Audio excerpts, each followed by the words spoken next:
God damn, Jimmy. This some serious gourmet shit. Me and Vincent would have been satisfied with some freeze-dried Taster's Choice, right?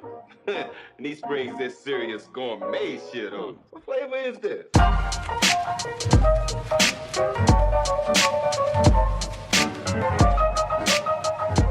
Ladies and gentlemen, to episode 9 of Tomorrow's Fights podcast. We're going to be talking about UFC 221 tonight.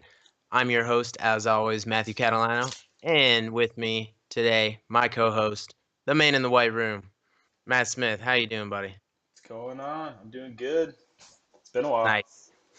Yeah, it has. Well, let's jump right into it. This card's getting a lot of hate from the hardcore fan base. So I want to see what you think about it. It's probably, I would say, the worst card that we've actually done a podcast for.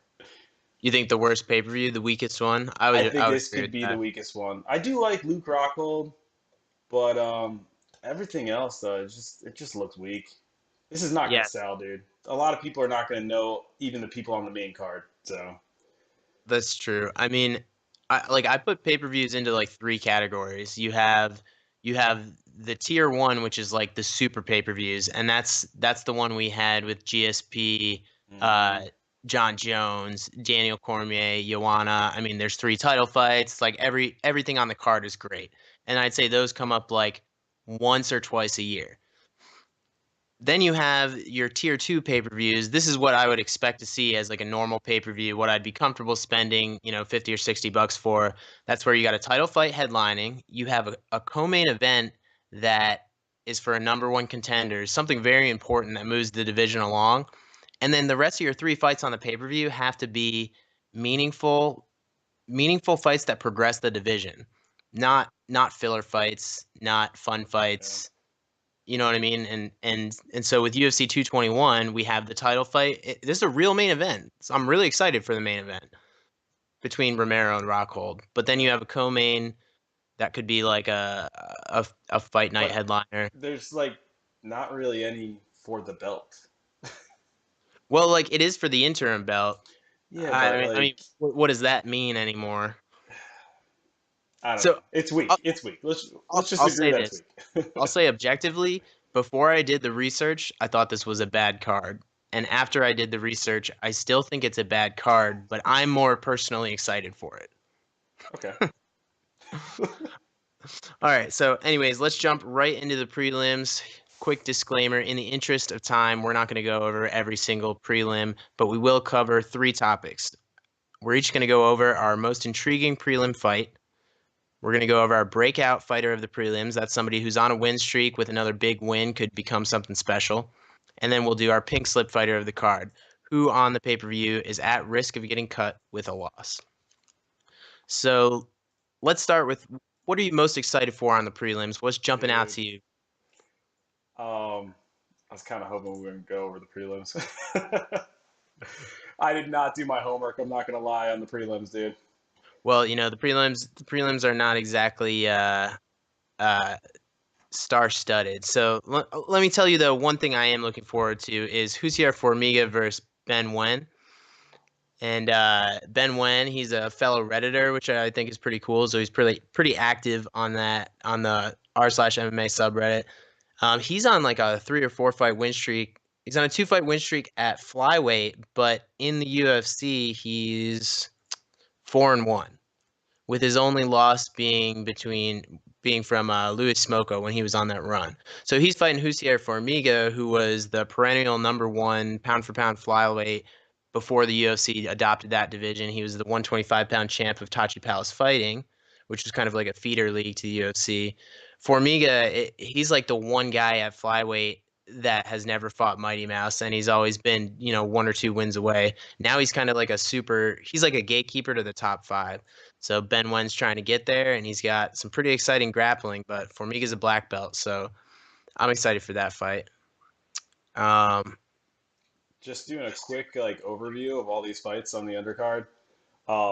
I can tell you right now, I'm definitely interested in this Jeremy Kennedy and Alexander Volkanovski. yeah, Um, Volkanovski, yeah, both on that's a 3 fight win streak, undefeated in the UFC so far. That could be interesting, man. And I believe, This could be big for one of them. yeah, like this could, if Kennedy wins here, that could be a breakout fight for him because he's undefeated in his career. And then of course you've got Volkanovski. I think he's like 16-1 or something, right? Yeah, Yep. They both 16-1. have 3 fights in the UFC, so Right. this is gonna be good. And Volkanovski is actually the favorite there, so that could be another good one.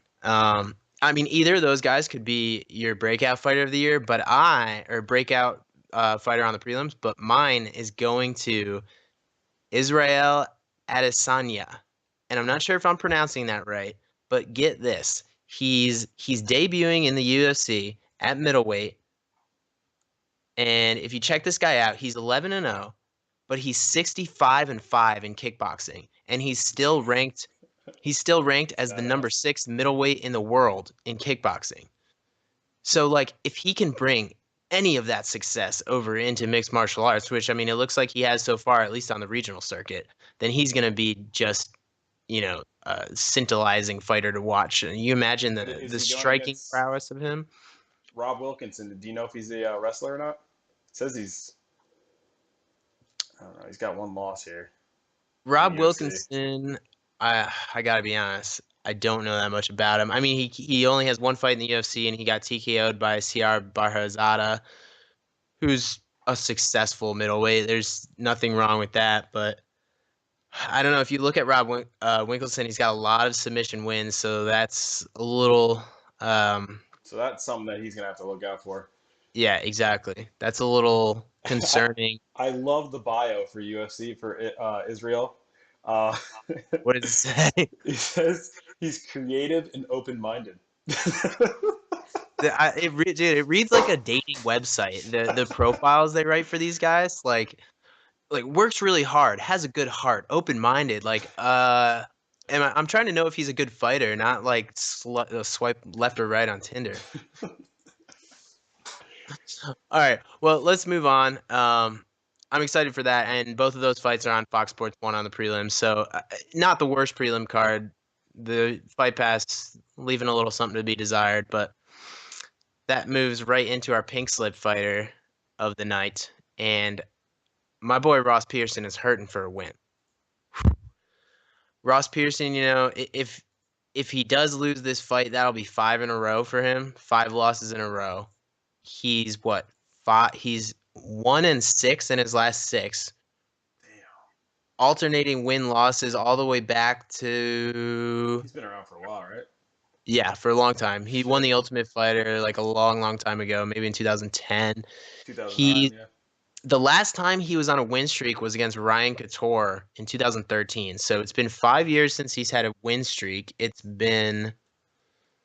Uh, it's been 2 years since he had a win. I mean, he's been active, but How old is he yeah. again? 33? Dude, like, it's weird. Yo, how crazy is He that shouldn't he's fall only off that fast. 33? But how crazy is that? Like when I was looking at Ross Pearson for this fight, and I pulled up his information, I thought he was like 38, just because he's just been around forever. And then you look at his age, and he's only 33.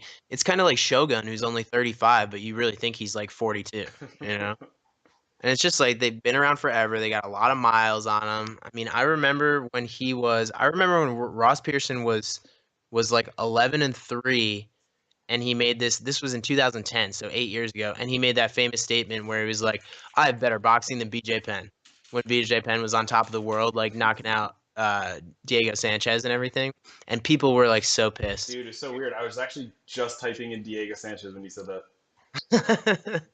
Well, it Because just remind me, like when Ross Pearson said he had better fundamental boxing than BJ Penn, like the entire fan base of MMA was so upset. It was like when Allen Iverson said that like he wants to cross over Michael Jordan, and everyone, like, America was insulted, like their icon. So that's like what I remember Ross Pearson for, and then he's just ever since then win loss win loss win loss, and then 4 in a row. So hey, if he goes to 5 in a row, he could be cut, but I could also see the UFC keeping it around as like a building block for new fighters because he is a name.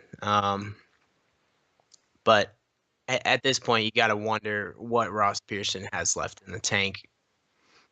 So that'd be my pick for pink slip fighter of the card, and I don't really think anybody else is at danger of being cut on this card. Everybody else is on a decent win streak, or they just have 1 or 2 losses. I mean, you could look at Yeah. Damian Brown on 2-loss streak, but those are two strong fighters in Camacho and Pichel. So really, only Pearson I'd be concerned about. Okay, you got anything else for the prelims before we move on? I think we're good with that. Okay. So let's move on to the main card. There's 5 fights on the main card on this pay-per-view. Starts at 10 o'clock on Saturday night, and it opens with a light heavyweight contest between Tyson Pedro and Safarov. Pedro comes in a big favorite here, minus 275 when I did the research last night. Right now, he has jumped to minus 270, 280. All right. Yep. So not a huge difference. He comes in 6-1. He's fighting Safarov, who's coming back at plus 215, big underdog. I'll start off with this one. I'll begin with Safarov because I'm sure most fans are not familiar with him. He doesn't even have. Oh shit, dude! Yesterday he didn't have a Wikipedia, and now he does. That means somebody made it for him in like one day. I'm sure his like manager just made this because there's nothing in it. Okay, anyways. So Safarov is one of those guys who comes from Dagestan, Russia, which up to this point in mixed martial arts has been ubiquitous with those wrestle boxers, Khabibulov, Nurmagomedov. He was 8-0 on the regional circuit. Almost all of his wins were TKOs, and they were almost all in the first round. He's a master of sports and combat sambo, and that's where the positives stop. Really, Safarov is an undersized light heavyweight. He looks to me like he should really be a middleweight. He's just not a great athlete, and that's something that separates Khabib from a lot of those other Dagestanian wrestlers you see. Safarov he looks like he should be a middleweight. Moreover, he's just so wild. I don't think I saw him throw one straight punch in all the tape that I watched on him. I mean, the guy he just got TKO'd by as soon as he got into the UFC was John Vellante. John Vellante was the guy we were talking about on UFC 220 who was just struggling to get wins in the UFC. So, I mean, John Vellante was picking him apart with just a jab. And I don't think Safarov is going to have anything that's going to worry Tyson Pedro. The only thing that concerns me is Safarov does throw so much volume and he's so aggressive that there is a chance that one of those winging hooks is going to catch Pedro. Yeah, but this isn't like the old days, man. No. And the other thing is Safarov gets so tired because of the way he fights like that, because up until this point in his career, that's all he's had to do. And on the regional circuit, you can get so far just by being more aggressive than your opponent. Just by throwing more volume, being more aggressive, and coming forward, you can win a lot of fights. And that carried him all the way to the UFC. Then he did that against John Vellante, and he got knocked out. When you get to the UFC, you have to be a lot more technical. Like the days of Chuck Liddell throwing looping overhands it's just over. Like you have to be on your game. You got to be well rounded. You got to be technical. So yeah, everybody knows everything now. Yeah. So I'm taking Pedro, and I think he can finish him in the clinch. That's probably where his work is gonna be. Safarov just looked lost in the clinch. He just didn't know where his offense was gonna come when he was there with John Vellante. Tyson Pedro can do a lot of good stuff from there. He can wrestle. Yeah. He can snap down into some guillotines and some chokes. He started actually as a Japanese jiu-jitsu guy, but turned into a more jiu-jitsu player. So he's good. He's good on his top game. We saw his limitations with Ilir Latifi when he was on the bottom and just couldn't really threaten with anything. But as a guy that big, it's hard to have a good no-gi jiu-jitsu offensive game from your back. So I don't think he's going to be there in this fight, though. I think he'll bust Safarov up in the clinch with elbows. And one thing you'll see as soon as this fight starts is the size difference. Safarov is just not a true 205, right? And Pedro is going to dwarf him. So I'll take Pedro by TKO, but wouldn't be surprised if he grabbed a guillotine and some scramble or something like that. The reach difference, though, surprisingly, is only 1 inch. But he does have to punch up because he's like 2 inches taller. But For Pedro is 1 inch reach. Yeah, Pedro's 1 inch longer, yeah, reach. Okay. But yeah, man, I don't really have anything else to add to that. I think just Pedro's a way better boxer, and he's got the jiu-jitsu, going on. He's had knockouts, he's had submissions. They're both coming off a loss in the UFC, but for Pedro, I think this should be an easy win, to be honest with you. And I think Safarov's loss spoke a lot more to where his game is at than Pedro's loss. Yeah. I mean, we broke down that fight between Pedro and Ilir Latifi, remember? And that was the concern: is this prospect getting fed to a veteran wrestler too early in his career? And that's exactly what happened. I think everybody has to learn that in the UFC. It's filled with strong wrestlers, and Pedro got that lesson. And I don't think he's going to have that same problem here.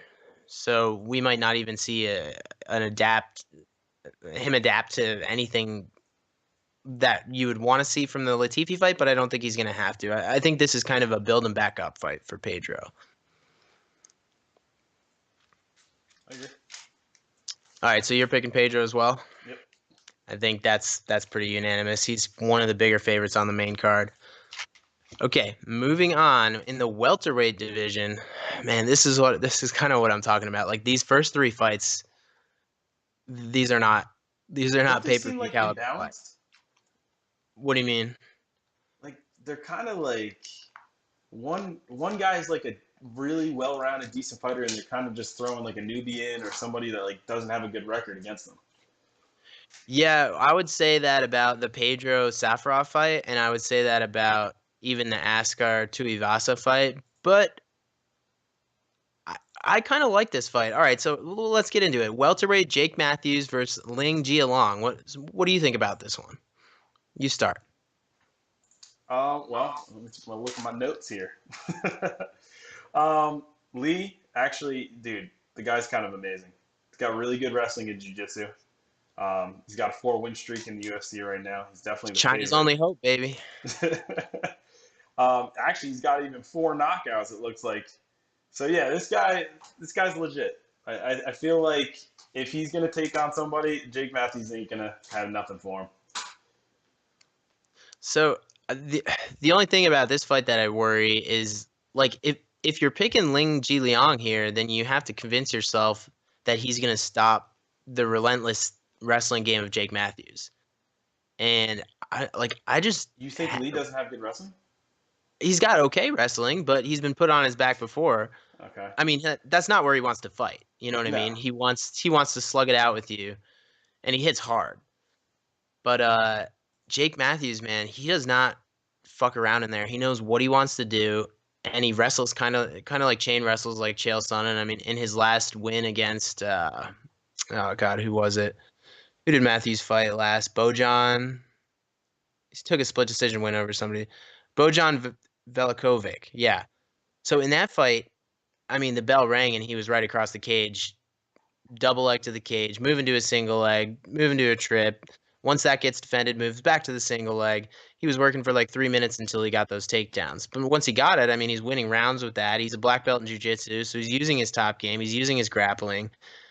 And he's relentless with that. It's not like he plays the game of another fighter. You know, there's some fighters that are like, oh, we're striking now? Okay, I guess we're striking. Oh, we're in half guard now? Guess we're in half guard. Like, they don't impose their game. You know what I mean? And Jake Matthews imposes his game. So what is Li Jingliang going to do when Jake Matthews runs across the cage, shoves his shoulder into him, and tries to wrestle him for 15 minutes?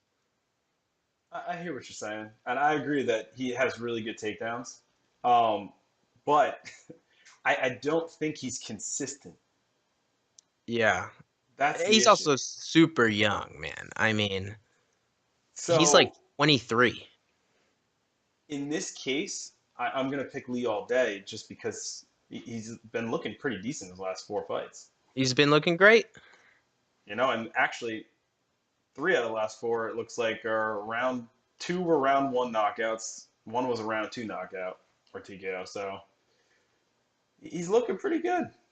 You know? I mean, you're probably thinking that like Lee is gonna catch him coming in, right? Like that's probably how he's gonna win the fight, I would guess, or he's gonna stop Here's so the many thing, though. takedowns If and beat him Jake up. doesn't take him down and submit him, where's the rest of his game? Yeah, he's not going to win a stand-up fight against him for sure. So, I mean, he could get panicky. He could turn into a panicky wrestler and just get hurt. The one thing I'll say about Jingliang, he is a finisher. He's such a strong finisher. Like, once he has you hurt, he gets you out of there, you know? But And I think you underestimate. I think Lee's got a decent enough wrestling that I think he can keep the standing and have some decent takedown defense. I I could be mean, wrong, dude. I could be well, completely wrong, but we'll see. I don't know. That's what this whole fight is going to be. Is can Lee keep it standing and can Matthews get the takedown?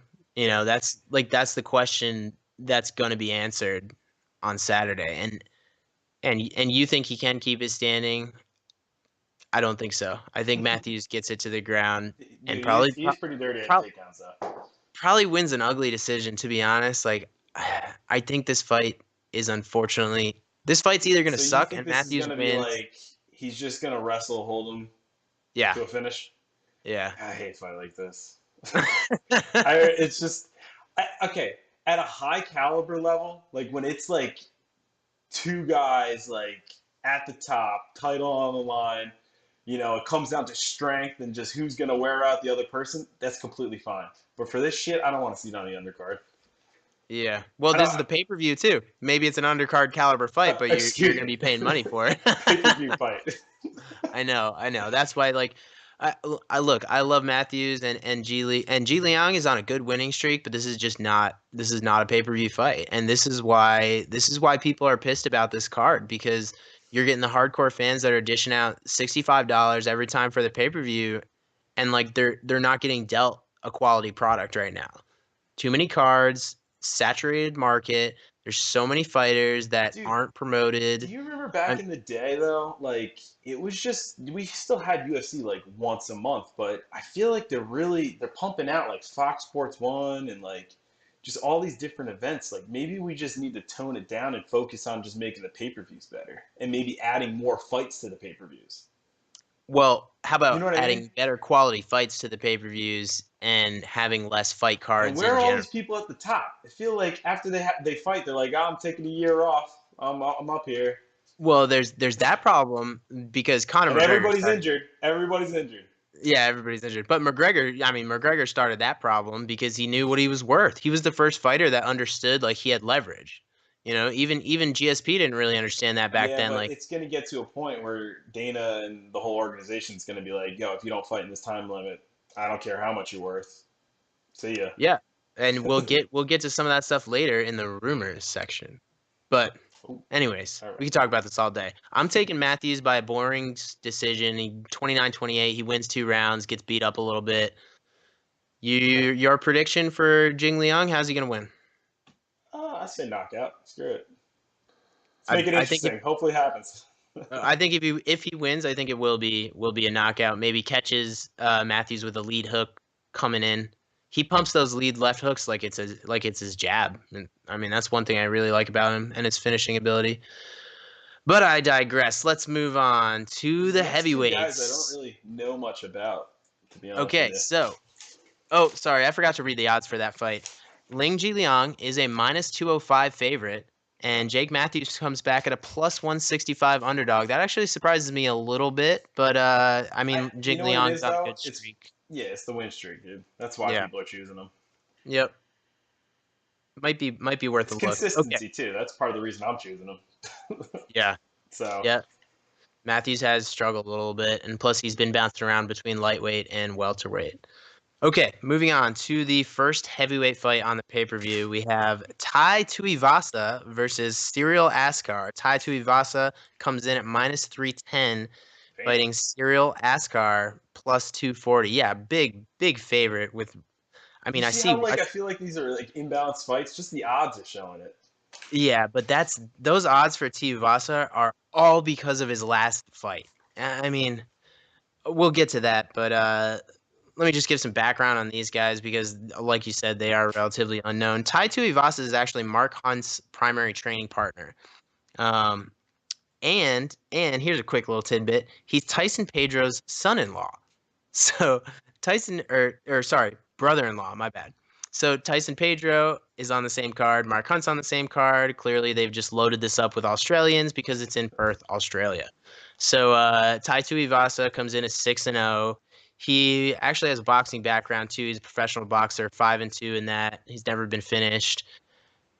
Big dude, not in heavyweight shape, I would say.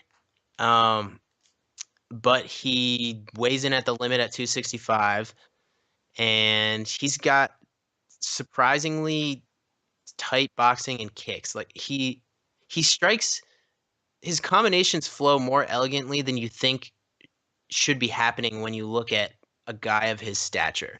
I'll say that.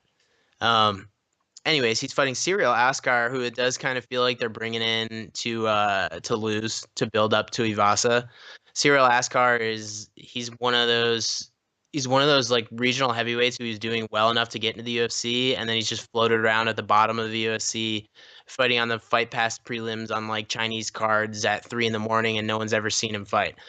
I think, what is he, 9-3, and He's 2-2 in the UFC.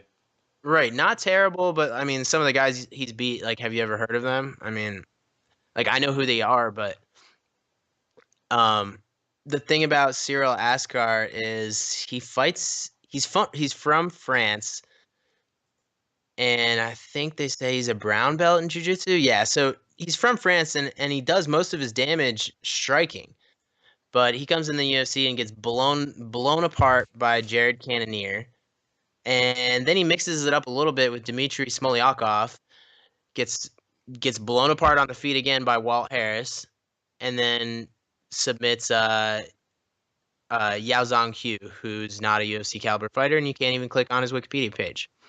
So I think Cyril Askar figured out that his best quality is wrestling and his top game jiu-jitsu, which is okay. It's okay for heavyweight, but he's an undersized heavyweight too. I mean, he's not an athlete. He's like 6'2" and 240.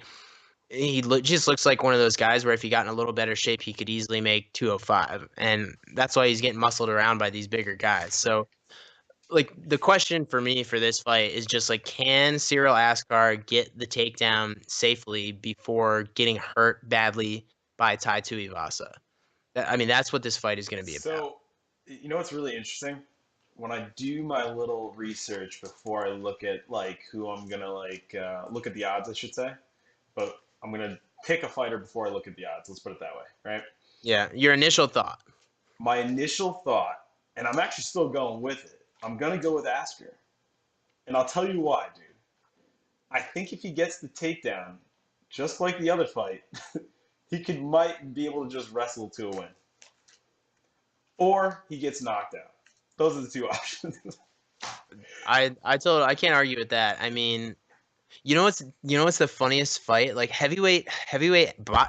bottom tier heavyweight in the UFC is like hilarious. It's a whole nother world, dude. It's like all these guys fight each other and you've never heard of any of them. Like, you need to go back and watch the Cyril Askar versus Dmitry Smolyakov fight. It's on Fight Pass. It is hilarious. Dmitry Smolyakov, another guy that I can't click on his Wikipedia page. He's this like huge Russian guy. Like, pretty sure he weighed in at 265, and Askar takes him down, and Smolyakov is punching up from bottom side control. Like, I've never seen someone try to generate more offense from side control on the bottom. It was hilarious. Anyways, I see what you're saying about Askar. Yeah, he could get the takedown and do some damage. I mean, the only evidence of Tuivasa's wrestling game was when he got sort of trip takedowned by who did he fight? Richard Coulter? I don't know, man. There's stuff going on outside. I'm just looking. So he fought Rashad Coulter. I mean, okay, here's the thing that shows you the quality of this fight and whether it should be on the pay-per-view. The wins that these fighters have over UFC opponents, you cannot click on any of them on Wikipedia. I'll just say that. Okay.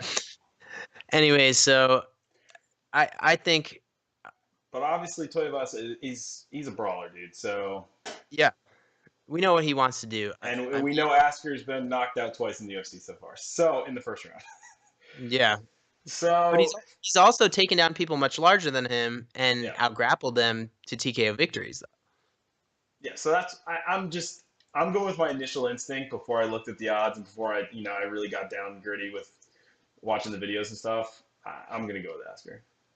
Yeah, I totally see that. I think the odds are outrageous. They should not be that far apart. We just don't know enough about We really don't. Tuivasa to give him minus 300. Also at heavyweight, like anything can happen. I never like to see odds further away than like minus 250. Yeah, like Randy Couture could come out of retirement.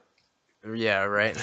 Um, So I mean that being said though, I am picking Tuivasa. I just think he's probably gonna catch Askar coming in, or he's gonna hurt him while he's trying to wrestle. It's just Askar's just so undersized for that division, and it's like the thing about heavyweight MMA is like the talent pool is so low that on the regional circuit, like you can just be a blown up 205er, and if you're a little bit better than everybody else, then it's not like you get called up when you have a win streak.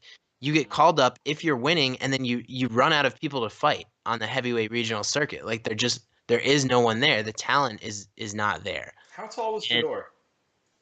he's like he's like 6 foot, 230. I mean, he's not a heavyweight either, but Yeah, he had this success guy's in that 6 division. foot, so wait, Yeah. 247, dude. That's my height. I can't imagine being that big, dude. Are you talking about Asker? Yeah. Yeah, but he doesn't look that big, right? Like he looks like he's not in shape. I mean, he's not. He's 247 because he has like weight going around. I mean, don't even get me started on Tuivasa. He's fucking huge. But yeah, so I just don't think I think that the size difference and what Askar's game is going to be is just going to be asking too much of him to be able to flawlessly grapple on top of Tuivasa and not get hurt in doing it. I mean, it's hard enough to take somebody down that's 20 or 30 pounds bigger than you, and then they can punch you in the face while you're trying. Shit, man. Well, It ain't easy. so I think is this did you went with Jake on the last one too, right? Yeah, I went with Jake Matthews on the last one. We're gonna have a really divided card here. Hey, that's okay. No, dude. You know what happened last time? I went 0-5 when that happened. All right. Yeah, but then what'd you go on 220? On 220, I think we did 4-5. pretty. Yeah, exactly. So it's not bad. Um, 4-5. So this fight could totally go either way. That's why I think the odds are whack. But I would never bet on heavyweight MMA. Anyways, that being said, let us move on to the co-main event. This is a fun fight. I don't know if I would call it co-main event worthy, but regardless, it's here and we're going to talk about it. Mark Hunt comes in at a plus 135 underdog against the surging Curtis Razor Blaydes, who comes in at minus 165. Mark Hunt is 13-11, and Curtis Blaydes is 8-1. Take it away. Mark Hunt all day. That's my boy. Isn't it wild that he's 43 and Dude, just like still? I didn't even realize that until you just said it. Isn't that wild? That is pretty crazy. Like, how have the wheels not fallen off yet? He's just a brawler, man. You can't dude, and he's so resilient. You can't knock that dude out. But isn't that wild though? Like, how is his chin still intact? You know, I guess maybe he doesn't get hit as much as we think, but I mean, he's gotten beaten down in some fights. Like, although dude, Overeem somehow did it. You know. well, Overeem's knees, that he'll take out anybody with those. But yeah, Overeem did it. But I mean, even in the Stipe, Stipe, he's only lost to legends. I know. Like people have I been know. around for a while, dude. In the UFC, besides his debut, he's only lost to like the cream of the crop, which is like super impressive for a guy way past his prime. I'm just like every time Mark Hunt fights, I'm waiting for that to be the fight where it's just like, oh, the wheels are falling off, Dude, but it doesn't happen. I forgot about this. He fought Fedor back in 2006. Dude, look at the run.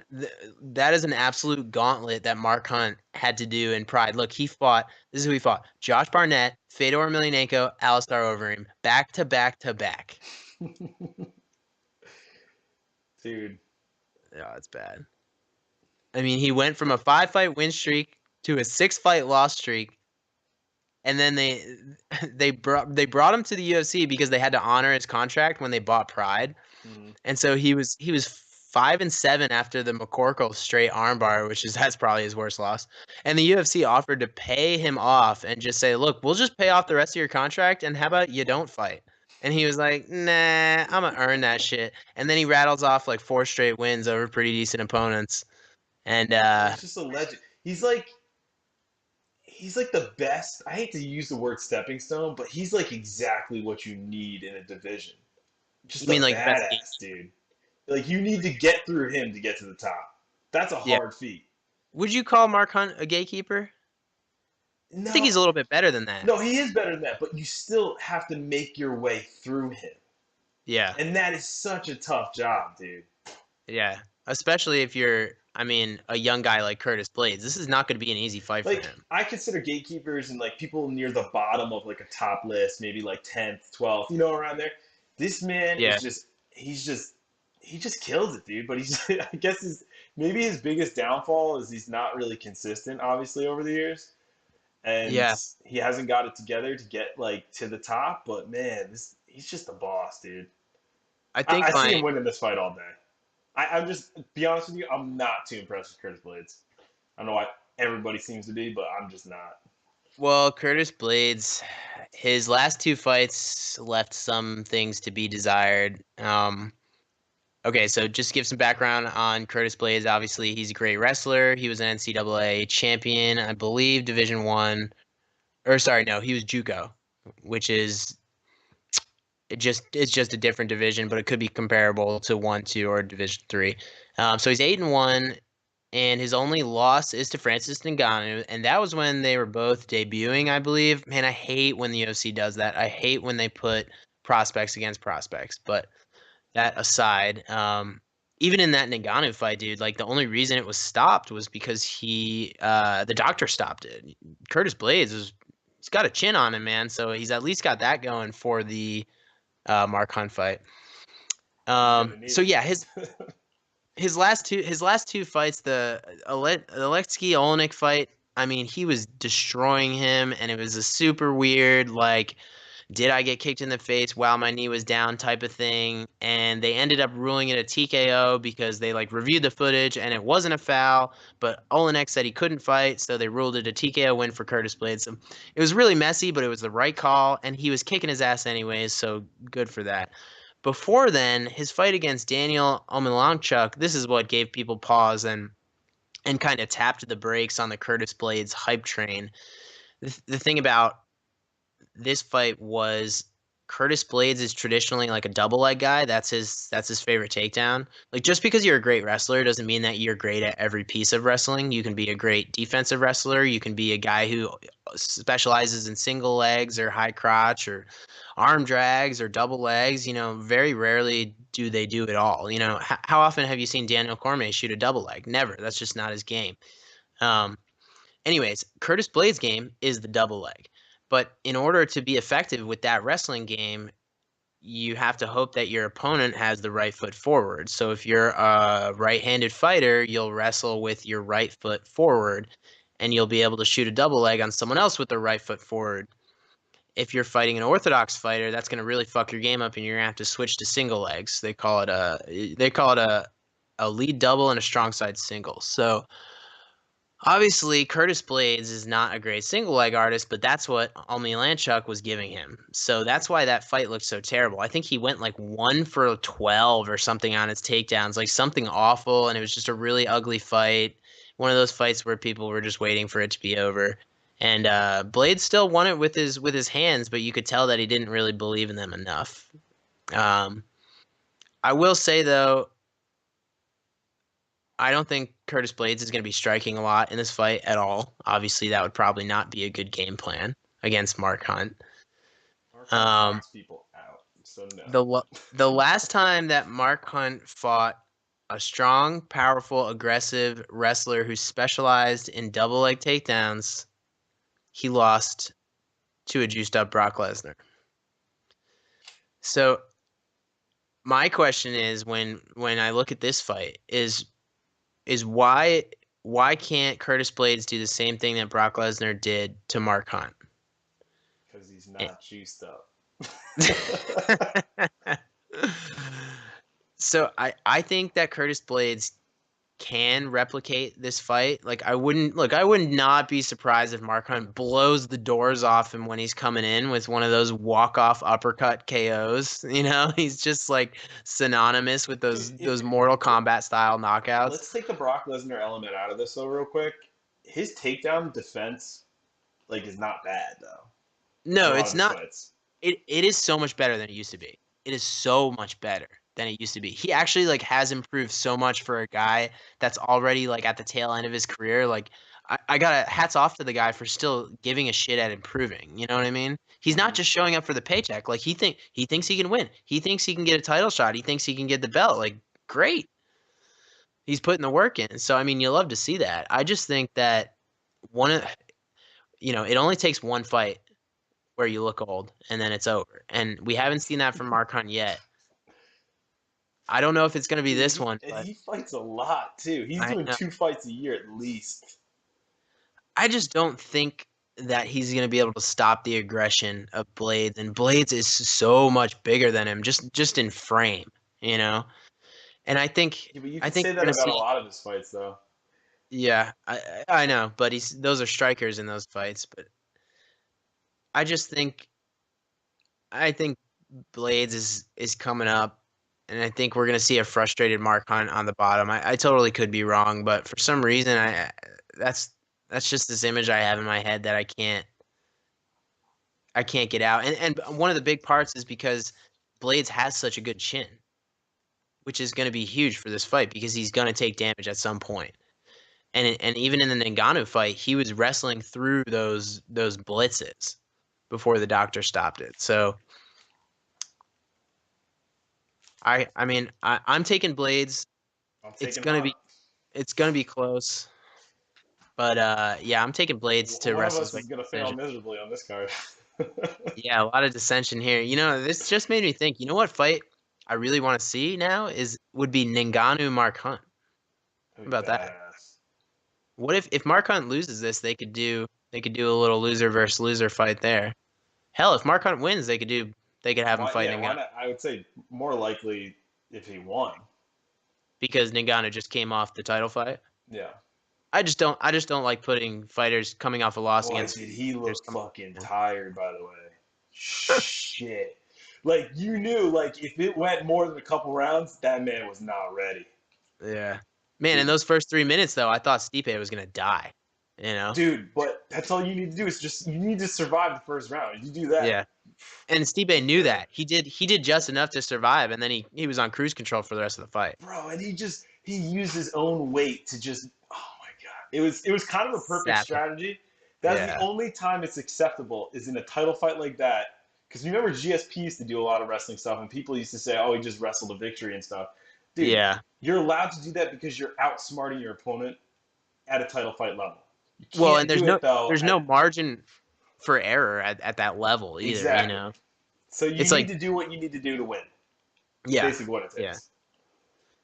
So, Man, boy, Ngannou was a fucking zombie at the end of that Dude, fight. Dude. I thought they were gonna stop it just because he like couldn't even like. I thought he was I gonna thought fall so too. over.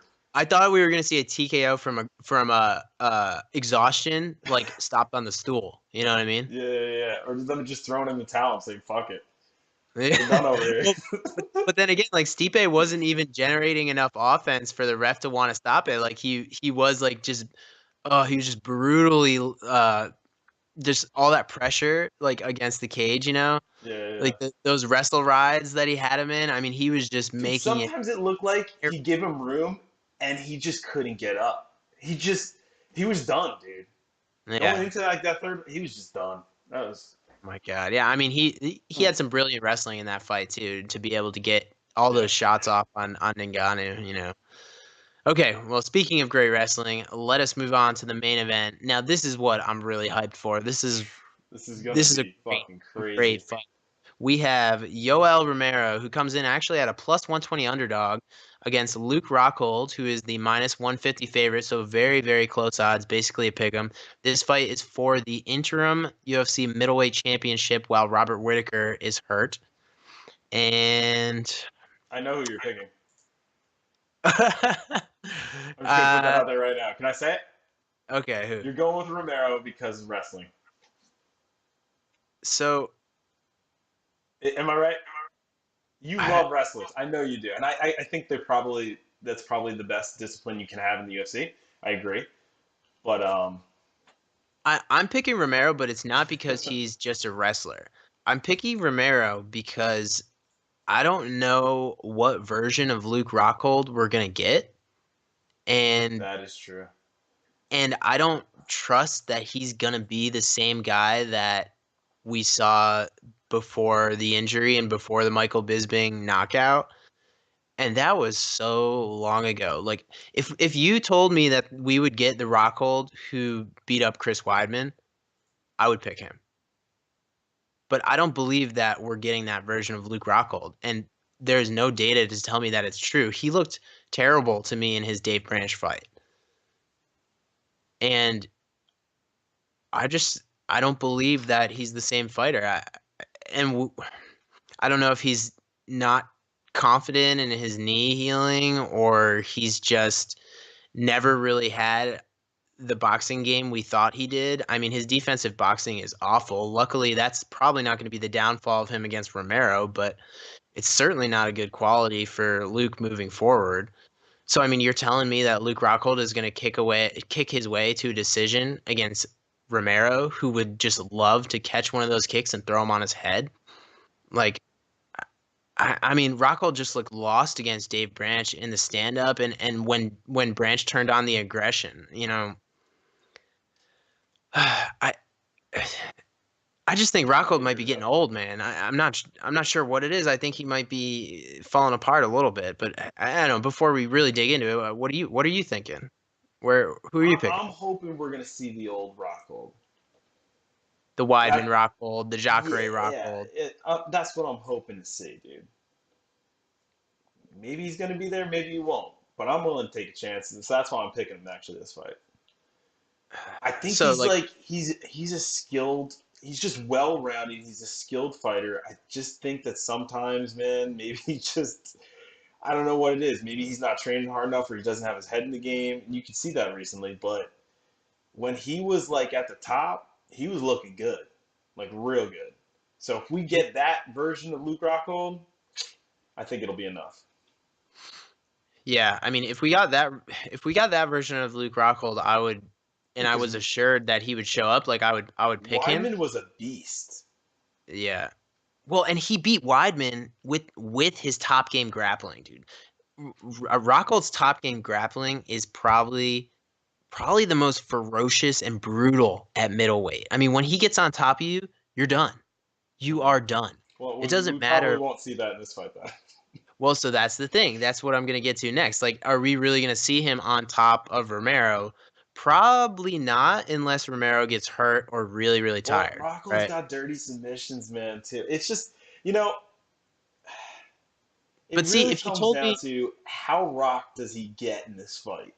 If he's solid and confident, I think he can win it. But if he gets a little rocked, it's going to be all over. well, see, the only pause I have there though is like we said, he has the best top game grappling in the middleweight division. I'll sign off on that and argue it with anybody.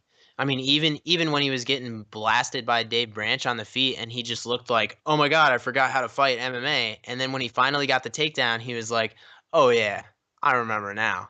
When he was on top, and Dave But Branch, he's got to be in his element, though. That's the thing. yes.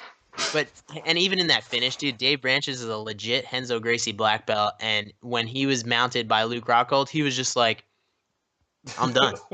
He tapped the strikes, dude. And there's no shame to that because when Luke Rockhold is on top of you and mount, you're done. Fight's over. hmm I I mean, And I I didn't I even can't. like Rockhold back in the day. Like he used to talk shit back in the day, like I before don't it like was Rockhold cool. now, but he's a good fighter. Like I remember like all the fighters going up through the UFC, like say 10 years ago, even 5 years ago, dude. Everybody was kind of more respectful to each other. You know what I mean? Or just joking around. Now it's like a whole nother level. Like you just got to be a douchebag. You know what I That's mean? what Like makes Connor. the that's if it makes dollars, it makes sense. But that's what it is now. So I know. I can't Yeah. hold it against people like Connor and Rockhold now. But back in the day, we would have just called them douchebags. Yeah. Well, so that's why this fight is so interesting like circling back to the Luke Rockhold grappling, we don't think he's really going to be on top in this fight. Probably So what I'm thinking is, remember the Rockhold like from Strikeforce that beat Jacare for the title in a 5-round kickboxing match? Like, remember, Rockhold has 4 inches of reach on Yoel Romero, so I think that's going to be important, even if he doesn't want to kick a lot. Like, dude, and his boxing is sick. his offensive boxing is sick. His defensive boxing is shit. I mean, that's It how he really got. comes down to like what are we gonna say? You know what I mean? But that's the thing. Like, if Rockhold wins a decision, or if he's just like winning rounds on the feet, and he has the confidence to be the striker that he used to be, then like he can absolutely take rounds off Yoel Romero, who just like for long periods of the round, we know what Yoel Romero does. He just stands there and does nothing, and he just gives rounds away. Like all those 3rd-round TKOs he had up to his title fight with Whitaker, he was losing almost all those fights. And he's so inactive that he gives rounds away, and he just believes that like, I can So finish that at any time. so So we're gonna say that like Rockhold's probably not even gonna shoot for takedowns, right? nah, I don't really think so. No. So it's safe to say the only way he's gonna end up on top is from like a reversal or getting up and like using momentum like a judo throw or something. Well, It's I the think if he only gets way on he's top, gonna get on top. I think if he gets on top, it's because he hurt Romero. Okay. Like an elbow in the clinch, Romero falls down for a second, and Rockhold gets all over him and finishes. Like, I think that's if Rockhold wins, I think that's what we see. But I don't think Rockhold transitions. I don't think he has confidence in his striking anymore. Like, he certainly didn't look confident against Dave Branch. And the fight before that, he got knocked out by Bisping because his hands were at his fucking knees. I mean, and in between them, he tore his ACL and he couldn't kick forever. And that's his best part of his striking game. He's a great kicker Yeah. with poor defensive boxing and great offensive top game grappling. So it's like, how do you put that game together to beat Yoel Romero? I mean, the more he You kicks, better hope that Romero doesn't come out aggressive, which yeah, and probably gonna remember, happen. Romero can hurt Rockhold on the feet with his striking. Even Yeah. he's not offensive enough to win rounds, but I mean he certainly hits hard and he pulls out, crazy strikes, I don't think flying Rockhold at knees. this age he doesn't like getting hit, man. Like sometimes you can see in fighters, dude, as they get older, they get hit once, they get stung, and they're just like, shit, what the fuck am I doing here? We saw It's that in the probably Misha Tate last fight, remember? well, yeah, it's She because they literally get was like, dude, I'm done. I'm quitting right after this round. Like, she literally, when that fight was over, she's like, I'm retired. Fuck this. Like, yeah. you can see Well, it. it's Some because fighters don't like to get hit. and they realize that in those fights, that's like the fight where they get old, because they realize like this shot hurt me a lot more than these shots used to hurt me, and that scares me, because I'm used to being able to take these shots. Mm-hmm. And I mean, sure, that could be happening to Rockhold, but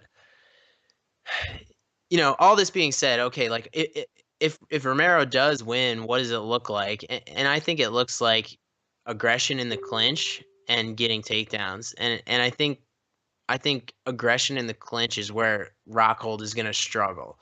I mean, even Dave Branch, who was, I mean, he's a pretty decent sized middleweight. Rockhold's a huge middleweight. But even Branch pushed him into the clinch and roughed him up and really scared Rockhold. Like, you don't think that Yoel Romero can hurt you and torture you in the clinch? Absolutely. Like, I'm sure they watched that fight and they're ready to do that to Luke. I mean, and then from there, Romero has great trip takedowns. I mean, he does shoot the singles, shoot the doubles, like if he needs it. But even to conserve energy, he hits like foot sweeps standing up. He did that to Chris Weidman, who's an incredible wrestler. So I think if Romero wins, it's going to look like him hurting Rockhold against the cage, maybe wearing him down, and just finding a way to TKO him with elbows or something. I think if Rockhold wins, it's probably a decision where Romero just didn't do enough. I'm just and that seems really likely too, but I don't believe that Rockhold's the same guy. And we have more data on Yoel Romero recently. Nothing tragic has has drastically altered his career. I mean, he is getting older, but he doesn't look like it, you He's know? 40, dude. Yeah, he don't look 40. I mean, you could like paint some chiseled statue and tell me it was Romero and like I'd believe you. I mean, he looks like a super soldier. It's insane. Like if he is not on something, he has the best genes I have ever seen. Like I'm not even convinced that that guy is the same species as me. So It's pretty cut. I'm taking Romero, and I think he's gonna work Luke over in the clinch on the way to a TKO victory. I don't think Romero's gonna want it to go 5 rounds. So So I here's the think crazy part, dude. You ready for this? yeah, Rockhold's the favorite. yeah, by a little bit, barely. But you see why, right? Because like he has like Yoel Romero takes off rounds, doesn't generate enough offense to win rounds, and Luke Rockhold can just stay on the outside and kick. And You know? dude, to be honest with you, I think when it comes to these odds, I think fan favorites actually are playing into this. Yeah, it could be. Dude, Okay. a lot of people know what Rockhold did, man. Like he was a badass back in the day.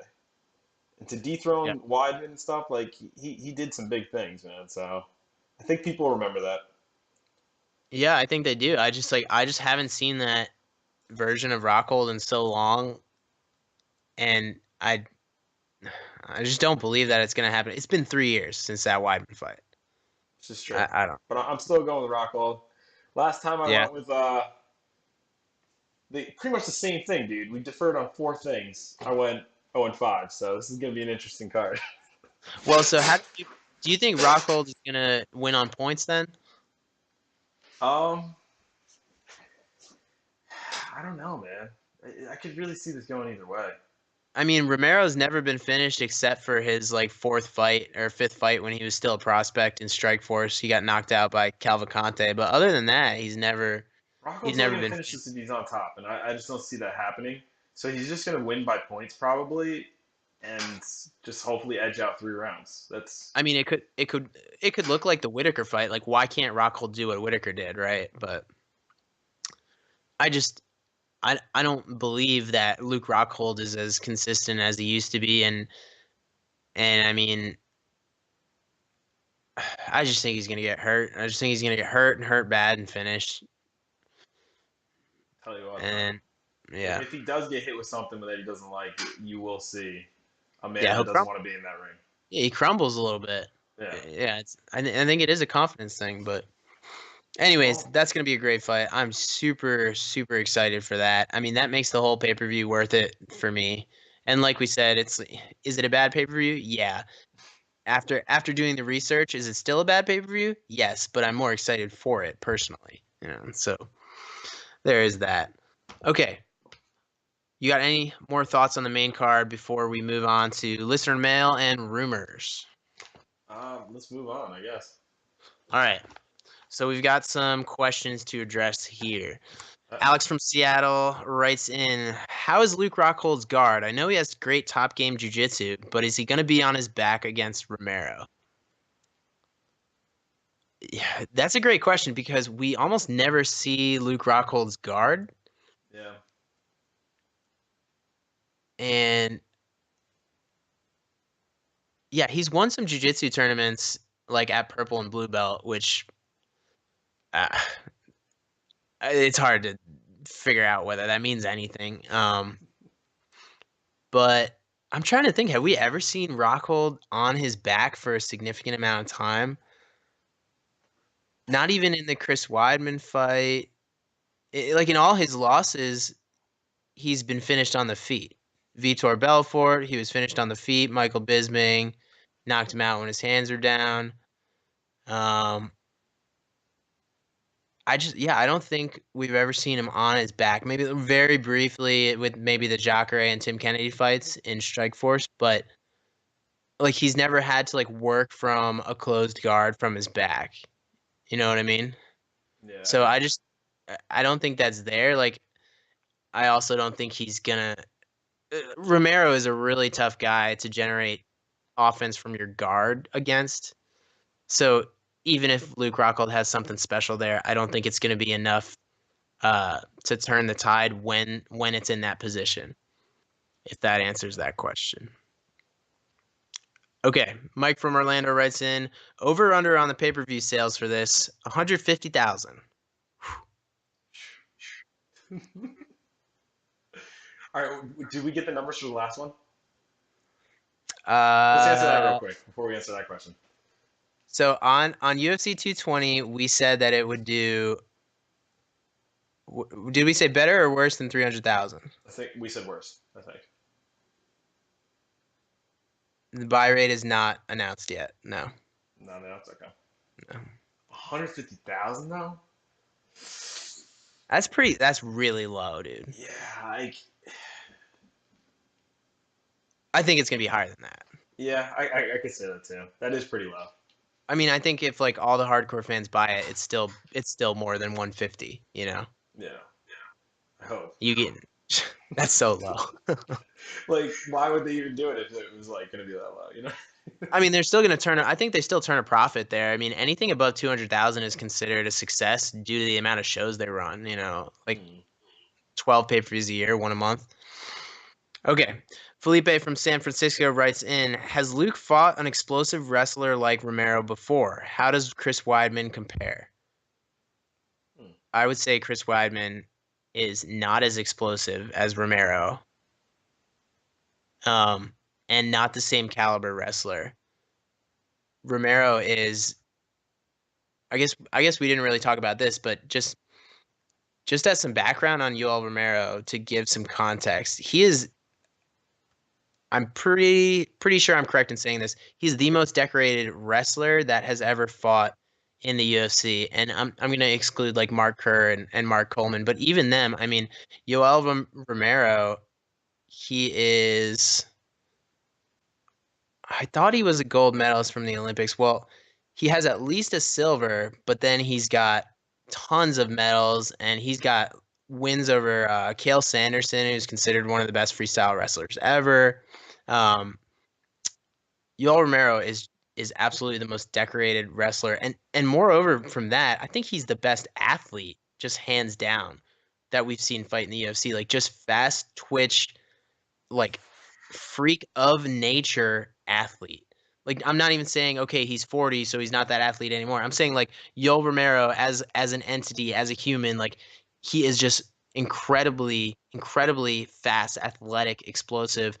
I mean, sorry to use those cliche Joe Rogan words, but kind of like the Herschel Walker type of guy. It was just, I mean, we haven't seen anybody like that. Just the stuff that he does in MMA is incredible. Like the ankle picks he gets, he just throws guys on his head, and it just looks like he's almost floating when he's in there, when he's in scrambles. I mean, and the reason why like so many people say wrestling is probably like the best discipline, even Joe Rogan says wrestling's probably the best background to have in the UFC, is because not because you finish fights, that doesn't necessarily mean you're going to translate into a finish, but it means you can control your opponent.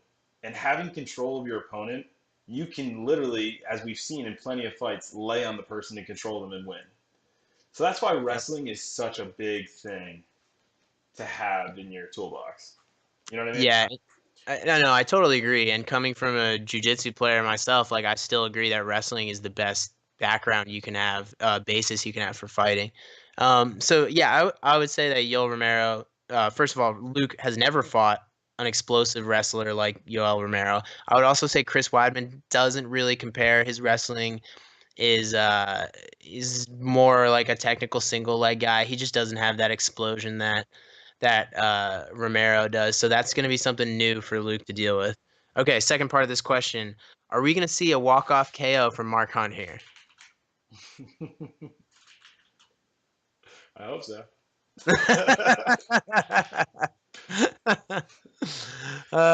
It's totally possible. I mean, we covered that in the breakdown. I don't think it's going to happen, but yeah, Smith is taking him. So it's possible. It's possible. I mean, imagine Mark Hunt just kills another prospect. 2 in a row, baby. So back to the explosive wrestlers. Wouldn't you put DC in that category? I'd put him like up there, man, like as one of the best. I wouldn't say he's explosive though. No? I mean, I guess like when he was throwing Josh Barnett on his head and as a heavyweight, yeah. But just like he doesn't have that like fast twitch, like just lightning movement that Romero has. Even at 40, I mean, the stuff Romero does in the cage, just like this is a huge part of why I love watching him fight. Is he's just like just such a flash of offense and power. I mean, the way he moves, it just doesn't even look right. Like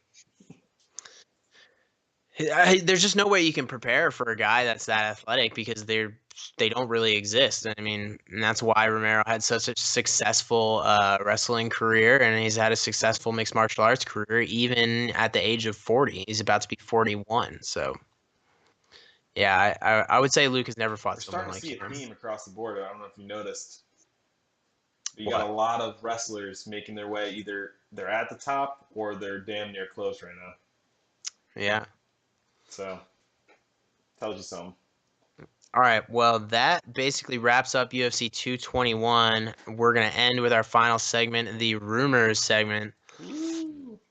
Yeah, get ready for this one. We got some good ones because a bunch of news has been breaking in the last couple days. Okay, so first, I just want to get past this Conor McGregor stuff, but we got to talk about it.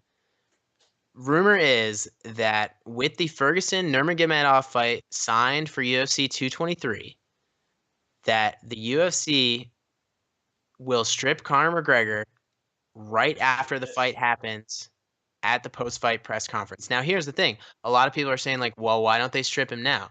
The reason the UFC is You hesitant want to to give strip Conor a chance? No. The reason that they're hesitant to strip Conor now is because the Ferguson Khabib fight has fallen through so many times that they're worried that they're going to get injured again and the fight will be off after they strip McGregor, and so then they're left with no lightweight champion at all. So since they're so concerned about that, Oh my God. they're basically just avoiding any questions about it, the UFC and Dana White. I mean, you can watch the press conference on it when Ariel Helwani asked him whether Conor has been stripped or not, and he basically just doesn't answer.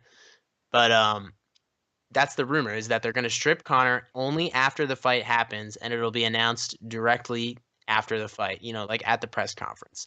They'll say Conor has officially been stripped. The winner of this fight is now the undisputed champion. Here you go, Khabib, or here you go, Tony. So that's the rumor. You buying, selling? What do you think? I could actually see that happen. I wouldn't want that to happen, but I could see that happen. And if that did happen, though, I think that actually only works to Connor's benefit. Why do you say Because that? because then he doesn't have to say like, "Oh, I'm done. I'm hanging up the bell. You guys take it back, whatever." He could literally just come back and pick and choose whatever fighter he wants at that point. He can wait Yeah. till maybe Khabib loses Well, and not have to fight him. right, no, he doesn't have to fight. I mean, he doesn't have to fight anybody right now, but he's not holding up the division if that happens. So at this point, I'm all for it if that's what they want to do. I mean, you can't be healthy and not be fighting if you're the champion. End of story. That's how I feel. Like there's Has Connor come out too and many said fighters. why he's not fighting right this second? No. Okay. Well, then just take it, I guess. If he's Yeah. got a legitimate excuse, maybe, you know what I mean? Yeah. Like, dude, when GSP left and said he had, like, issues or family or something, he didn't have to go into details. People just respected it, and you go on your way. You know Well, what I mean? he dropped the belt though. Yeah. Yeah, that's true. Yeah. But, yeah, I guess, man. I, Yeah. I hope we don't see the last of Connor, though. I know. Me too. But it's I looking really. less and less likely that he returns every day. Yeah, but what is he So going to do? He's not going to go into boxing he's unless gonna they're do paying him a lot fucking. more. He's gonna do nothing because he just made $100 million. You think that's it? I don't know. It's hard to Dude, say. I I've mean, seen a lot of his posts, man. That boy's got expensive taste. I know. Well, $100 million ain't going a long way with his spending habits. also, how long are you gonna be happy like that, where you're just not doing anything? Well, Like okay. we know he likes to fight, right? Here's the one thing, though. He did have a kid recently, so Yes. I think that plays a role in it. So I'm giving him the benefit of the doubt. I don't think he's dodging this division. I don't think it's all about greed. I actually think it's more of a family thing. Yeah, that's So fine. that's why I kind of wanted to just, I don't know, hold out until he decided to come back. But, you know, they got to do what they got to do, I guess. Yeah, well, like how long do you wait though? You know what I mean? So, This is true. all right, let's move on. Okay, rumor number 2. So, UFC 222, the next pay-per-view, Max Holloway has officially been injured and withdrawn from the card. He was supposed to fight Frankie Edgar for the featherweight belt. Huge bummer. Everybody's Big bummer. scrambling. Um, it's really sad to see because Max Holloway was on a crazy win streak, and that fight against Frankie Edgar was going to be awesome. So, UFC 222 is another pay-per-view that a lot of people are pissed about because it is equally weak, um, objectively from a quality standpoint of quality, uh, just known named fighters on the card. So a lot of people are upset about 222 and 221 basically as a package deal. Like they don't feel comfortable paying $130 collectively for them, and I can't blame them. Anyways, so now we have one of these situations where the headliner falls out. What are you going to do? The card is so weak that they can't keep it as a pay-per-view. So the rumor is that Frankie Edgar is going to fight Brian Ortega in a 3-round fight. So that's going to be the co-main event. It'll be a number 1 contenders match. And Chris Cyborg is jumping on the card to defend her 145-pound belt It must be already against. confirmed because it's on their website. Is it on their website? There we Yeah. go. And she's fighting Kunitskaya, which is the former 135-pound bantamweight champion of Invicta, who lost to Tanya Evinger. And we saw Tanya Evinger fight Cyborg. It wasn't pretty. So, um, It's just, uh, you can't that have that these girls going up a weight class, man, to fight Cyborg. It's just, we've seen this a million times over. well is this already, is it confirmed? I believe it's already confirmed. It's on there, dude. It says main card, shows Chris Cyborg. Yeah, so Chris Cyborg is gonna fight. Am I saying this girl's name? Yana Kunitskaya, yes. Hmm. And she was the girl who fought a no contest with Tanya Evinger. Then she came back and she got choked out by Tanya Evinger. And then she won the vacant Invicta Championship against Raquel Paulina. Okay. So she's 10-3. She's a bantamweight. She's not a 145-pound fighter. I mean, The only person I could see actually fighting Cyborg that might have a chance is Nunes. yes. That That's why I that don't like this. That's this why I is don't this like is this just because this is just a terrible card. yeah. Well, anyways, I guess the rumor's true now, so sorry about that. That's just uh, they got to find another. I feel like they need another title fight for that. You're not going to get it. I mean, I thought this is what I thought they were going to do. I thought they were going to make Edgar Ortega for the interim belt, which would have also been bullshit, but I guess So they DC is finally. fighting Stipe, right? Yeah, but that's not until 226. And remember, Okay. they were going to put Cyborg Nunez as the co-main event, but now they can't do that. Why Which not? leads me, well, So I'm sure Cyborg would love to fight again, dude. She's gonna roll this girl. She's gonna be okay, wait. fresh. Which leads me to the next rumor. UFC 224 is now going to be headlined by Amanda Nunes versus Raquel Pennington. So that's why. Huh. The UFC is desperate for somebody to headline UFC 224. They were originally going to have it be Cyborg versus Amanda Nunes, which I would have been fine with. Everybody wants to see that fight, like you just said. But now because they're pulling Cyborg in this emergency, oh my God, we need a headliner for 222. She's going to be headlining 222 against not Amanda Nunes because Nunes wouldn't be ready for that. Hmm. And now Nunes has to fight the number 1 contender in her division, which isn't bad. I mean, that's fine.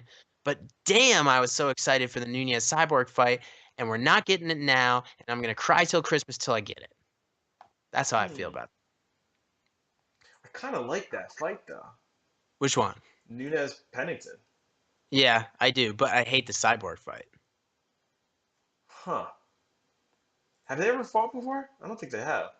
No, Pennington's been kind of working her way up the rankings, and she's basically just next in line.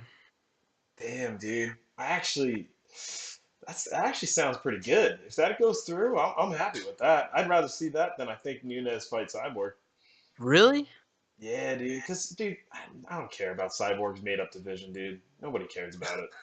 It really does feel made up, doesn't it? It's just for her. There's nobody in it. There's people that come out of 135 to just get rolled, and then they're I made a bad mistake. Yeah, She's literally sitting in a division of herself. That's it. Yeah. It's just made up. Okay, let's move on to the last rumor. Last rumor is Tyron Woodley's next title defense is going to be against Nate Diaz. Nate Diaz, the lightweight, who hasn't fought since his loss to Conor McGregor 2 years ago. Now, this is a total rumor. This is not confirmed at all, and I'm not even sure if this is going to happen. But what are your initial thoughts on that? What it means for the value of the welterweight belt that a lightweight coming off a loss would be able to challenge for it? What do you think of the fight, even if it does happen competitively? Is it competitive? It's a good question, man. I don't know. I don't know how I feel about that. Initial reaction, excited or bullshit? I think it's bullshit. It is. Okay. You just made that up? No. I mean, it's a rumor. It's not confirmed, but I think it would be bullshit if it happened, because why does a lightweight coming off a loss get to challenge for the welterweight belt? It's a complete joke that we're no offense to the Diaz brothers, but yo, you kind of like a stepping stone now. It makes good entertainment with Conor McGregor and shit, but dude, that's only because Conor went up fucking 2 weight classes to get there, or 3 weight classes, whatever the hell he did at that time. Yeah. So I don't know, man. To me, it just seems like a dumb fight. Why would you even do it? Yeah, I don't like it at all. Dude, it probably will sell. Yeah, probably. If it happens, it would sell. It's just not even. It's not even going to be competitive, though. I mean, I think Woodley could just kick his leg into the solar system or wrestle him, grind him into the mat for 5 rounds. This is not a brawling match. He would just straight. It would be bad. Yeah. Although Diaz actually has pretty good jiu-jitsu, so I don't know. Yeah, but we've seen him get wrestle fucked by Benson Henderson and guys like that. Dude, what does that mean for the welterweight belt? It'd be completely worthless if it means that a lightweight coming off a loss can just, we're just gonna give this guy a title shot. It's what about all the other contenders at 170? Okay, we'll all just go fuck ourselves. Now win streaks mean nothing, rankings mean nothing. At some point the UFC has to get their shit together or just stop pretending that the belts mean anything. Delete the rankings if you're gonna do that. I know, that's how I feel. I don't like it at all. I don't like it. I think it'd just be dumb. Yeah. Okay, well, that is the last of the rumors. That wraps up the show. Any final thoughts on UFC 221? No. I'm feeling a little bit better after we talked it out. It's because you're gonna get all 5 of the fights, and I'm gonna be sitting here with. No, actually, you'll at least get 4 probably. I don't know, man. A lot of these fights could go either way, and a lot of the odds are whack. The Tuivasa should not be a 310 favorite against Cyril Askar. That makes no sense. Yeah, that doesn't make any sense. It's all because he knocked out some other dude with a flying knee, and that looked really cool in the heavyweight division. That's why he's a 3-1 favorite. Yeah. It's crazy. Anyways, that's all we got for UFC 221. Next, we'll be breaking down 222. It appears it's going to be Cyborg versus Kunitskaya and Edgar versus Ortega. So send us any questions, comments, thoughts on that. You can find us on Twitter at tomorrowsfights.com. Find us on Facebook /tomorrowsfights. Subscribe to our YouTube page. We will be on Stitcher, iTunes, SoundCloud, and the website at tomorrowsfights.com. Any final parting words, my friend? I'm not excited about this card coming. But I'm excited for Romero Rockhold, and that's what matters. This is true. But I hope we see a good fight though. Yeah. At least let it be a good fight. Me too. That's right. Amen to that. So, all right. With that being said, signing off. This has been Tomorrow's Fights. We'll see you guys later. Peace. Peace.